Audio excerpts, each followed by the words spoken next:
శ్రీ గురుభ్యో నమ. శ్రీ సమర్థ సద్గురు దర్బారు సాయినాథాయ నమ. దైవం మానుష రూపేణ. అధ్యాయం 15. అమ్మయ్య గారు. ప్రాప్య పుణ్యకృతాం లోకాన్ ఉషిత్వా శాశ్వతీ సమాహ శుచీనాం శ్రీమతాం గేహే యోగభ్రష్టోభిజాయతే. తాత్పర్యం: యోగభ్రష్టుడు పుణ్యాత్ములు పొందు లోకములలో అనగా స్వర్గాది ఉత్తమ లోకములను పొంది ఆయా లోకములలో పెక్కు సంవత్సరములు గడిపి పిదప పవిత్రులైన సంపన్నుల గృహములలో జన్మించును. భగవద్గీతలో చెప్పిన పై శ్లోకం ప్రకారమా అన్నట్లు అమ్మయ్య గారి జీవితం కనబడుతుంది. అమ్మయ్య గారు ఆధ్యాత్మికంగా ఎంతో ఉన్నతమైన పరిపక్వ స్థితిలో ఉండి కూడా తమ ఆధ్యాత్మిక ఔన్నత్యాన్ని దివ్యత్వాన్ని మరుగుపరుచుకుని ఒక సామాన్య గృహిణిగా జీవనం గడిపారు. ఎవరైనా భక్తులు అమ్మయ్య గారికి పాదనమస్కారం చేసుకున్నప్పుడు ఆమె చెయ్యెత్తి ఎన్నడూ ఆశీర్వదించలేదు. ఎప్పుడూ అమ్మయ్య 2 చేతులు జోడించి తిరిగి నమస్కరించేవారు.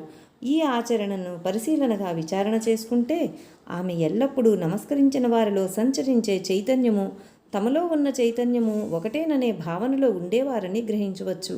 అట్లు కాక చెయ్యెత్తి అభయం చూపించి ఆశీర్వదిస్తే అక్కడ ఒక ఆర్తుడైన భక్తుడు, అతనిని లేదా ఆమెను రక్షిస్తున్న గురువు అని 2 వస్తువులు ఉన్నట్లు అవుతుంది. అమ్మయ్య గారు తమ సూక్ష్మమైన ఆచరణ ద్వారా ఎల్లప్పుడూ అద్వైత స్థితిలో ఉన్నారని గ్రహించవచ్చు. అమ్మయ్య గారిది అందరి పట్ల తల్లి మనస్సు. భక్తులు ఎన్ని కష్టాలు వచ్చినా ఆమెకు చెప్పుకొని ఓదార్పు పొందేవారు. కొన్ని సందర్భాలలో అమ్మయ్య గారు స్వామివారితో మాట్లాడిన తర్వాత పరిష్కారం సూచించేవారు. దర్గా స్వామివారు సంకల్పించి చేపట్టిన కార్యాలలో కానీ వారు భక్తులకు ప్రసాదించిన ఆశీస్సులలో కానీ అమ్మయ్య గారి ప్రభావం, శక్తి లీలగా గోచరించేవి. అమ్మయ్య గారు ప్రేమకు త్యాగానికి ప్రతిరూపం. ఆ ప్రేమతత్వంతో ఆమె ఎందరికో మాతృమూర్తిగా నిలిచారు. చాలామంది భక్తులకు స్వామివారు అమ్మయ్యకు నమస్కరించుకోమని చెప్పేవారు. స్వామి మాటను అనుసరించి ఆశ్రమానికి వచ్చే భక్తులు మొదట అమ్మయ్య గారికి నమస్కరించుకొని తర్వాత స్వామివారి దగ్గరకు వెళ్ళేవారు. అమ్మయ్య గారు చాలా మితంగా మాట్లాడేవారు. వచ్చిన భక్తులను 1-2 వాక్యాలతో పలకరించేవారు. ఆ చిన్న పలకరింపుతోనే భక్తులు తమ శారీరక అలసట, మానసిక వ్యధల నుండి ఉపశమనం పొందేవారు. అమ్మయ్య గారు అన్నపూర్ణ స్వరూపంగా ఉండేవారు. చాలా కాలం భక్తులకు స్వయంగా వండి పెట్టారు. తర్వాతి కాలంలో ఆశ్రమంలో వంటశాల, భోజనశాల కట్టినాక వచ్చిన వారిని భోజనం చేసి రమ్మని చెప్పేవారు. అమ్మయ్య గారి సన్నిధిలో భక్తులకు కలిగే అనుభూతి మానసికమైనవి. ఆ భావనను, అనుభూతిని మాటలలో వ్యక్తపరచడం కష్టతరం. అమ్మయ్య గారి సమాధికి పూర్వం స్వామి, అమ్మయ్యలు 2 రూపాలతో భక్తులను అనుగ్రహించారు. సమాధి అనంతరం స్వామివారి ప్రార్థన మేరకు అమ్మయ్య గారు స్వామిలో కలిసినారు. అప్పటి నుండి వారిద్దరూ స్వామివారి రూపంలో భక్తులను కాపాడుతున్నారు. అమ్మయ్య గారు రూపంతో ఉన్నప్పుడు భక్తుల యొక్క అనుభవాలు ఇక్కడ పొందుపరుస్తున్నాము. పాల రామయ్య గారు ఇలా చెప్తున్నారు: స్వామి, అమ్మయ్యలు దర్గాల దగ్గరికి వచ్చేటప్పటికి నాకు 9 సంవత్సరాల వయసు.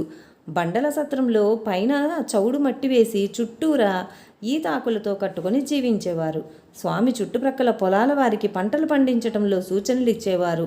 అన్ని రకాల పంటలు పండించేవారు. ఉరుసుకి రైతులు తమ వంతుగా బియ్యం, కూరగాయలు తీసుకొచ్చేవారు. స్వామి నాతో, రామా, మనకు ఆవులున్నాయి కదా, నీవిక్కడ ఆవులకు పాలు తీయి అని చెప్పారు. నేను అలానే చేశాను. అప్పటి నుండి అందరూ నన్ను పాలరామయ్య అని పిలుస్తున్నారు. ఒకసారి నా భార్య ఆరోగ్యం బాగోకపోతే నేను స్వామి, అమ్మయ్యల దగ్గరికి వెళ్ళి విన్నవిస్తే అమ్మయ్య బయ్యారెడ్డి దగ్గర ఆపరేషన్ చేయించు, అంతా బాగుంటుంది అని చెప్పింది. అలానే చేయిస్తే నా భార్య ఆరోగ్యం బాగుపడింది. స్వామి ఆశీస్సులతో నా కొడుకుకి ప్రొద్దుటూరు కాలేజీలో డిప్లొమాలో సీటు వచ్చింది. అక్కడ సీనియర్లు ర్యాగింగ్ చేస్తున్నారని నా కొడుకు ఇంటికి వచ్చేశాడు. ఆ విషయం స్వామి దగ్గరికి వచ్చి చెప్పాను. అమ్మయ్య నాతో, ఇప్పుడు కాల పరిస్థితులను బట్టి పిల్లకాయలను ఏమీ అనవద్దు రామా, తర్వాత చూద్దామని చెప్పింది. నేను కాలేజీ ప్రిన్సిపాల్కి ఫోన్ చేస్తే ఆయన, మేము టీసీ డబ్బులు ఇవ్వము, కానీ పిల్లవాడు ఎప్పుడైనా రావచ్చు అని చెప్పేసరికి నా మనసు కుదుటపడింది. తరువాత ఒకరోజు నాకు కలలో ఒక పెద్దావిడ నా కొడుకు దగ్గరకు వచ్చి తల మీద బ్లేడుతో కోసింది. ఒత్తుతుంటే పసరంతా వెళ్ళిపోయింది. తెల్లవారిన తర్వాత నా కొడుకు నేను ఏమీ చెప్పకుండానే తనంత తానే కాలేజీకి వెళ్తానని వెళ్ళిపోయాడు. తర్వాత ఎంటెక్ కూడా చేశాడు. ప్రస్తుతానికి పొద్దుటూరు గవర్నమెంట్ పాలిటెక్నిక్ కాలేజీలో లెక్చరర్గా పనిచేస్తున్నాడు. పాలరామయ్యకి దర్గా దగ్గరలో కొంత వ్యవసాయ భూమి ఉంది. వారి తండ్రి గారి కాలం నుండి వారు ఆ దర్గా ప్రాంతంలో వ్యవసాయం చేస్తున్నారు. వారి భూమిలో ఒక దిగుడు బావి ఉంది. 1958లో స్వామి అమ్మయ్యలు కట్టుబట్టలతో దర్గా దగ్గర నివసిస్తున్న సమయంలో ఆ దిగుడు బావి దగ్గర స్నానం చేసేవారు. 2000వ సంవత్సరం తర్వాత రామాపురం మండలంలో నీటి ఎద్దడి పెరగసాగింది. ఈ సందర్భంగా పాలరామయ్య వ్యవసాయ నీటి అవసరాలకు బోరుబావి త్రవ్వించడానికి 2-3 బోరుబావులు త్రవ్వించినా నీరు పడలేదు. తర్వాత స్వామి సూచన మేరకు ఆ దిగుడు బావిని పూడిక తీసి పెద్దది చేస్తే పుష్కలంగా నీరు వచ్చింది. హైదరాబాదు చంద్రశేఖరరావు గారు మొదటిసారి దర్గాకు వెళ్ళినప్పుడు ఆయన పేరు కానీ ఆయన ఎవరో కానీ దర్గాలో ఎవ్వరికీ తెలియదు. ఆయన కూడా చెప్పలేదు. అమ్మయ్య వద్దకు వెళ్ళి పాదనమస్కారం చేసుకున్నప్పుడు అమ్మయ్య, నీవు సుకన్య భర్తవు కదా అని అడిగారు. ఆయనకు చాలా ఆశ్చర్యం వేసింది. ఆయన భార్య అప్పుడు ఆయన పక్కన లేదు. మరొకసారి వెళ్ళినప్పుడు స్వామివారి ఆశ్రమంలో లేరు. అమ్మయ్యకు నమస్కారం చేసుకుని ఆయన కుమారుని చదువు సంగతి ప్రస్తావించారు. అప్పుడు దానికి పరిష్కార మార్గం చూపించారు. ఆ తర్వాత స్వామివారి దర్శనం చేసుకుని అదే విషయం చర్చించగా స్వామివారు అమ్మయ్య గారు చెప్పిందే చెప్పారు. అది ఆయనకు చాలా వింతగా అనిపించింది. వారిద్దరి ఆంతరంగం ఒక్కటేనని అర్థమైంది. 2010లో చంద్రశేఖరరావు గారు చనిపోయారు. తర్వాత ఒక సందర్భంలో స్వామి, అమ్మయ్య సమాధి మందిరంలో సీలింగ్ ఫ్యాన్లో ఆయన ఇచ్చాడు, ఒక్కటైనా పాడైపోయిందా అని చెప్పటం ద్వారా చంద్రశేఖరరావు గారు ఇచ్చిన భావన మంచిది అని సమర్థించారు. ఒక వ్యక్తి ఇతరుల కొరకు ఏదైనా వస్తువు ఇచ్చినప్పుడు కానీ పని చేసినప్పుడు కానీ ఆ వ్యక్తిలోని భావనను బట్టి దానిలో రాణింపు ఉంటుందని తెలుసుకోగలము. ప్రొద్దుటూరు జీవీఎస్ కళ్యాణ్ ఒకసారి అమ్మయ్య గారి ఆశీస్సులతో విహారయాత్రకు వెళ్ళాడు. ఘాట్ రోడ్డు ప్రయాణంలో ఒక మలుపులో బస్సు వెనుక భాగం వెనుకకు వాలింది. వెనుక అగాధమైన లోయ. అలాంటిదే మరొక చోట జరిగింది. బస్సులో అందరూ భయపడ్డారు. తిరిగి ఇల్లు చేరుకోగానే స్వామివారికి ఫోన్ చేశాడు. స్వామి వెంటనే, నాయనా, టూర్ బాగా జరిగిందా? నీవు ప్రయాణంలో 2 చోట్ల భయపడ్డావు కదరా, నాకు అమ్మయ్య చెప్పిందిలే అన్నారు. ఈ అనుభవం ద్వారా అనుక్షణం అమ్మయ్య రక్షణ ఉన్నదని అర్థమైంది. నెల్లూరు ఉమాగారి తమ్ముడు పేరు కృష్ణ. అతను చెడు సహవాసం వల్ల ఒకసారి మద్యాన్ని రుచి చూశాడు. ఈ విషయం ఇంట్లోని వారికి తెలియదు. దర్గాల దగ్గరికి వెళ్ళినప్పుడు అమ్మయ్య అతన్ని దగ్గరకు పిలిచి, ఎలాంటి వాడివి ఎలా అయిపోయావు చూడు అని మందలించి జరిగిన విషయం స్వామితో చెప్పి అతన్ని మంచి మార్గంలో నడిపించమని అడిగింది. అప్పటి నుండి అతను దర్గాల దగ్గరికి వెళ్తున్నాడు. అతని చెడు సహవాసాలన్నీ దూరమైనాయి. నెల్లూరు యశోదమ్మ గారి పెద్దమ్మాయి పెళ్లి ముందర రోజు స్వామి అమ్మయ్యలు వచ్చి పెళ్లి కూతుర్ని చేశారు. అమ్మయ్య స్వయంగా వడియాలు పెట్టారు. పెళ్లి రోజు వారు 800 మందికి వంట చేస్తే 1000కి పైగా బంధువులు మిత్రులు వచ్చారు. వంటకాలకి ఏ మాత్రం ఇబ్బంది లేకుండా వచ్చినందరికీ సంతృప్తిగా సరిపోయినాయి. అంతేగాక ఏ ఒక్కరూ దేనికి వంకలు పెట్టలేదు. శ్రీ సద్గురు దర్గామాతాజీ దివ్య సూక్తులు.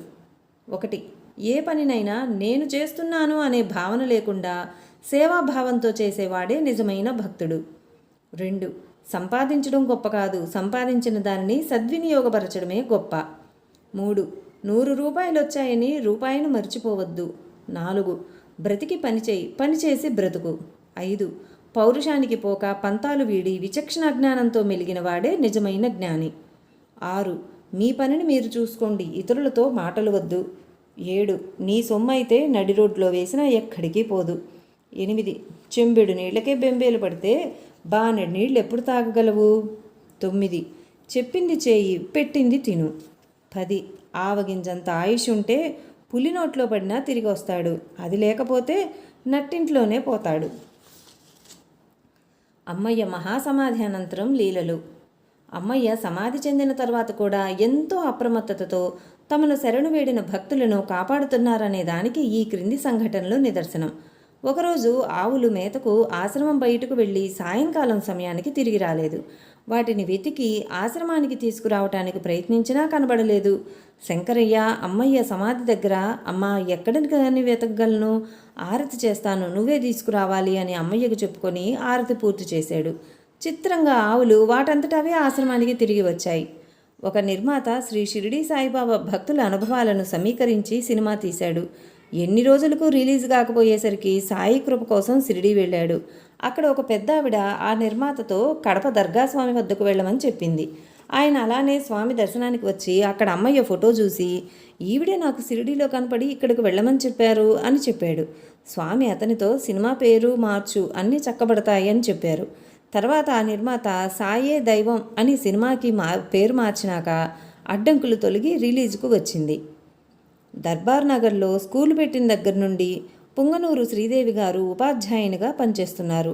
ఒకసారి కన్యకాపరమేశ్వరి గుడికి వెళ్ళినప్పుడు ఒక కళ్ళద్దాలు పెట్టుకున్న ఆవిడ వచ్చి, మీరు బ్రాహ్మణులా అని అడిగి పాయసం తీసుకోండి అని పాయసం ఇచ్చి వెళ్ళింది. స్వామీజీ దగ్గరకు వచ్చి చెబితే, అమ్మయ్యే వచ్చి నీకు పాయసం ఇచ్చి వెళ్ళింది అని చెప్పారు. అమ్మయ్య విశ్వరూపాన్ని ఇలా చూడవచ్చు. ప్రొద్దుటూరు గంగిశెట్టి వెంకట శివప్రసాద్ గారు ఇలా చెప్తున్నారు. 2004 నవంబరులో మా తండ్రి గారి ఆరోగ్యం బాగోలేనందున మద్రాసుకు చికిత్సకు వెళ్ళాము. మా నాన్నగారు చికిత్సకు సుముఖంగా లేరు. మేము మాతాజీని ప్రార్థించగా మా తండ్రి గారికి స్వప్న దర్శనమిచ్చి ఆయన్ను చికిత్సకు ఒప్పించింది. మరుసటి రోజు నుండి మా తండ్రి గారు కోలుకొని మెల్లమెల్లగా నడవగలిగినారు. సిద్ధేశ్వరరావు గారు లక్కిరెడ్డిపల్లి ఇలా చెప్తున్నారు. 2007లో మా అమ్మకి డయేరియా వచ్చింది. ఊళ్ళోని డాక్టర్లు ప్రమాదకరమని చెప్పేసరికి తిరుపతి స్విమ్స్లో చూపించాము. అక్కడి డాక్టర్లు అప్పటిదాకా చాలా పవర్ఫుల్ మందులు వాడారు. కిడ్నీలు బాగా దెబ్బతిన్నాయి. అందువల్ల డయాలసిస్ చేయాలి. చేసినా మేము ప్రాణానికి హామీ ఇవ్వలేము. డయాలసిస్ చేయాలా వద్దా అని అడిగితే నేను మా కుటుంబ సభ్యులతో సంప్రదించి చెప్తానన్నాను. మా బావ అరగంటలో హాస్పిటల్కి వస్తానని చెప్పాడు. ఆయన వచ్చే లోపల నాకు 2 రోజుల నుండి సరిగా నిద్ర లేకపోవటం వలన తూగులాగా వచ్చి గోడ కానుకొని నిద్రపోతున్నాను. స్వప్నంలో నేను దర్గాల దగ్గరికి వెళ్ళినట్లు దర్గామాత నన్ను, ఇక్కడేం పనిరా నీకు, లేచిపో అని అన్నది. నా మనసులో, అమ్మ ఎందుకు లేచిపోమంటున్నావు, నేను చేసిన తప్పేమీ అనుకుంటున్నాను. మెలకు వచ్చింది. స్వప్నంలో అమ్మ చెప్పింది ఈ హాస్పిటల్ నుండి వెళ్ళమన్నట్లుగా తోచి స్వామి మీద భారం వేసి ఇంటికి తీసుకొచ్చాము. మా ఇంటి వైపు కూరగాయలు అమ్ముకునే ఆవిడొచ్చి, డాక్టర్ బయ్యారెడ్డి గారు ఇలాంటి కేసులు బాగా చూసి చికిత్స చేసి ఉన్నారు, మమ్మల్ని కూడా వెళ్ళమని బలవంతం చేసింది. డాక్టర్ బయ్యారెడ్డి గారి దగ్గరికి చికిత్సకు వెళ్ళిన వారానికల్లా మా అమ్మకి బాగయింది. ఇప్పటికీ ఆరోగ్యంగా ఉన్నది. ఇదంతా జరిగిన తర్వాత స్వామి దగ్గరికి వెళ్ళాను. నేనేమీ చెప్పకుండానే, ఏమిరా మీ అమ్మకి బాగుందా అని స్వామి అడిగారు.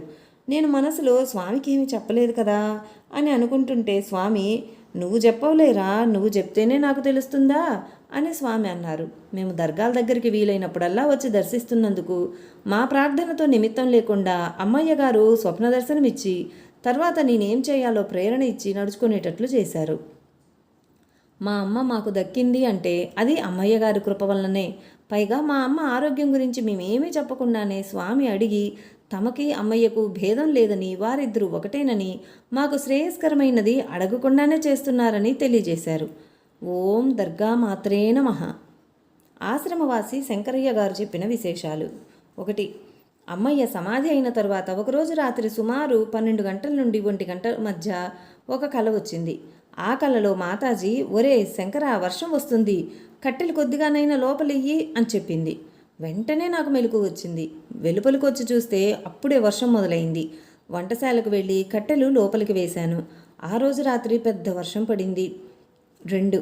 10/8/2005 జరిగిన సంఘటన. సుమారు 10 రోజుల నుండి నాకు నడుము క్రింద నుండి పాదాల వరకు చాలా నొప్పిగా ఉండింది. నేను స్వామీజీని, దేవతలను స్మరించుకుంటూ అలాగే నొప్పి భరిస్తున్నాను. ఒకసారి అమ్మయ్యతో చెప్పుకొని ఏడ్చాను. తర్వాత సాయి మందిరంలో భజన చేస్తుంటే నడుము క్రింద భాగంలో నల్లని చీమ కుట్టింది. భజన అయిపోగానే నొప్పులు కూడా పోయాయి. 3. ఒకసారి పళ్ళ నొప్పి ఎక్కువగా వచ్చింది. 10 రోజులు బాధ పెట్టింది. శ్రావణ శుద్ధ పౌర్ణమి శుక్రవారం నాడు మాతాజీ పంచలోహ విగ్రహానికి మొదటిసారిగా పంచామృతాభిషేకం జరిగింది. స్వామివారు, ఆ పంచామృతం పుక్కిటి ఉంచుకో, పంటి నొప్పి పోతుంది అన్నారు. అలాగే చేశాను. పంటి నొప్పి మాయమైంది. ఆ విధంగా శ్రీ సద్గురు దర్గా మాతాజీ సమాధి నుండే తమ భక్తులను కాపాడుచున్నారు. 4. 2008లో దర్బార్ సాయి ఉన్నత పాఠశాలలో చదువుతున్న 200 మంది పిల్లలకి యూనిఫామ్ కుట్టిస్తానని స్వామికి చెప్పాను. స్వామి ఆ విషయం అందరికీ చెప్పారు. నేను ఒక టైలర్ను తెప్పించి ఎంత గుడ్డ కావాలో తెలుసుకోవటానికి దాదాపు 3 నెలల పాటు చాలా చోట్ల ప్రయత్నించాను. కానీ ఏ ఒక్క టైలరు రాలేదు. పిల్లలు నన్ను ప్రతిరోజు యూనిఫామ్ గురించి అడుగుతున్నారు. నాకు దిక్కుదోచక అమ్మయ్య సమాధి దగ్గర, అమ్మ పిల్లలకి యూనిఫామ్ ఇస్తానని వాగ్దానం చేశాను. ఇప్పటిదాకా టైలర్ దొరకలేదు. నీవే దిక్కు, నా మాట నిలబెడతావో పడదోస్తావో నీ ఇష్టం అని ప్రార్థించాను. తర్వాత 3వ రోజుకి నా తమ్ముడు కృష్ణమూర్తి రాజంపేట నుండి ఫోన్ చేసి అక్కడి నుండి టైలర్ను పంపిస్తున్నానని చెప్పాడు. టైలర్ వచ్చి పిల్లల యూనిఫామ్ కొలతలు తీసుకుని ఏ డ్రెస్కైనా 60 రూపాయలు ఇవ్వమని చెప్పాడు. డ్రెస్సు, గుడ్డ మరియు కుట్టు ఛార్జీ కలుపుకొని 30,000 రూపాయలు మాత్రమే అయ్యింది. 200 మంది పిల్లలకి 30,000 రూపాయలకి యూనిఫామ్ రావటం అమ్మయ్య కృపగాక మరేమిటి. అమ్మయ్య పంపించిన టైలరు అతని భార్యకు పంచా చీర దక్షిణ పెట్టి ఆనందించాను. హైదరాబాద్ రాజీవ్ గారు చూసిన విషయాన్ని ఇలా చెప్తున్నారు. అమ్మయ్య మహాసమాధి తర్వాత ఒకసారి స్వామి అమ్మయ్య కుర్చీ మీద చేతులు పెట్టుకునే చెక్క మీద ఉన్న పుస్తకాలు, ఇవి అమ్మయ్య నిత్యం చదివేవి, దులుపుతుండగా ఒక పుస్తకం నుండి చిన్న న్యూస్ పేపర్ కటింగ్ తీసి నాకు చూపించారు. దాంట్లో స్వామి ఫోటో, స్వామికి చేసిన సన్మానం విషయాలు ఉన్నాయి. ఎప్పుడో జరిగిన దాన్ని ఎంతో భద్రంగా అమ్మయ్య దాచుకోవటం చూసి స్వామి కళ్ళు చెమ్మగిల్లాయి. అమ్మయ్య మహాసమాధి చెందిన తర్వాత స్వామి రాజీవ్ గారితో అమ్మయ్య ఫోటోలు ఏమైనా నీ దగ్గర ఉన్నాయా అని అడిగారు. తర్వాతసారి దర్గాల దగ్గరికి వచ్చేటప్పుడు అమ్మయ్య కుర్చీలో కూర్చున్న ఫోటోని లామినేషన్ చేయించి తీసుకువచ్చి స్వామికి ఇచ్చాను. ఆ ఫోటో చూసిన స్వామి చాలా ఎమోషనల్గా ఫీల్ అయ్యారు. దాన్ని అమ్మయ్య కూర్చుండే కుర్చీలో పెడదామని చూస్తే ఫోటో కుర్చీలో సరిగ్గా సరిపోయింది. స్వామి దాన్ని చూసి చాలా ఆనందపడ్డారు. నేను తిరిగి ఇంటికి వచ్చేసరికి నన్ను 3 నెలలకి ఆఫీస్ పని మీద మలేషియా వెళ్ళి రమ్మని పని అప్పగించారు. స్వామికి ఇష్టమైన ఫోటో చేయించడానికి ఖర్చు పెట్టిన ప్రతి రూపాయికి 1000 రెట్లు ఇచ్చారు. ఇది స్వామి ఇచ్చిన ఆశీర్వాదం. ఈ విషయం గుర్తించి స్వామిని సంతోషపెట్టే పనులు చేస్తే మనం నోరు విప్పి అడగకుండానే స్వామి ఆశీర్వదిస్తారు కదా. శ్రీ సమర్థ సద్గురు సాయినాథాయ నమః. శ్రీ సమర్థ సద్గురు దర్బారు సాయినాథాయ నమః. శ్రీ సమర్థ సద్గురు దర్గా మాతాజీ నమః.